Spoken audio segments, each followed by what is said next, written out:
Hi, this is Dinesh Gangasani. Welcome to my channel. Think about this. 2014 నుండి నేటి వరకండి మొత్తంగా సెంట్రల్లో బీజేపీ ప్రభుత్వం అధికారంలో ఉన్న విషయము ప్రతి ఒక్క భారతీయుడికి తెలిసింది. అయితే ఇక్కడ మనము ఒక విషయం గురించి మాట్లాడుకోవాలండి.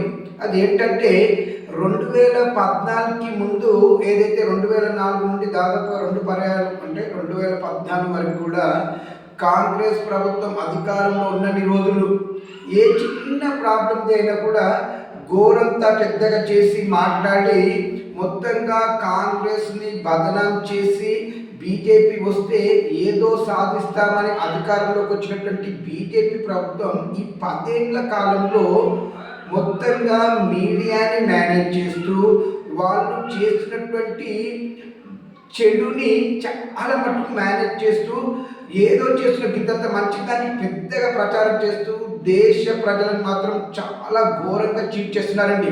ఇక్కడ బీజేపీని ఎవరైనా ప్రశ్నిస్తేనే వాడికి దేశభక్తి లేదన్నట్టుగా, వీళ్ళు హిందూ వ్యతిరేక అన్నట్టుగా, కుహాన మీద అన్నట్టుగా రకరకాల ముద్రలు వేసి మొత్తంగా వాళ్ళని ఎలా అంటే ఒక మానసిక క్షోభకు కూడా గురి చేస్తున్నారు.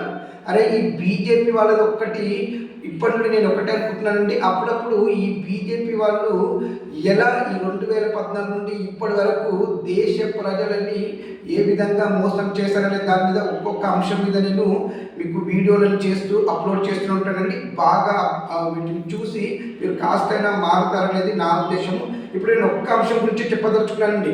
2014కి ముందు అంటే 1947 నుండి 2014 వరకు అండి మొత్తంగా అన్ని ప్రభుత్వాలు చేసిన అప్పు 55 లక్షల కోట్లు అయితే ఈ 10 ఏళ్ల కాలంలో మోడీ వచ్చినాక చేసినటువంటి అప్పు అండి దాదాపు 142 లక్షలండి, లక్షల కోట్లు, 142 లక్షల కోట్ల రూపాయలు.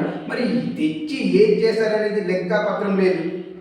ఇక ఇప్పుడు ఈ అప్పు గురించి చెప్పాను కదా, ముందు ఒక్కొక్క టాపిక్ గురించి బీజేపీని నేను ఎండగడుతూనే ఉంటాను. మీరు నా వీడియోస్ చూస్తూ కాస్తైనా మాత్రం నా అభిప్రాయం. దినేష్ గంగసాని.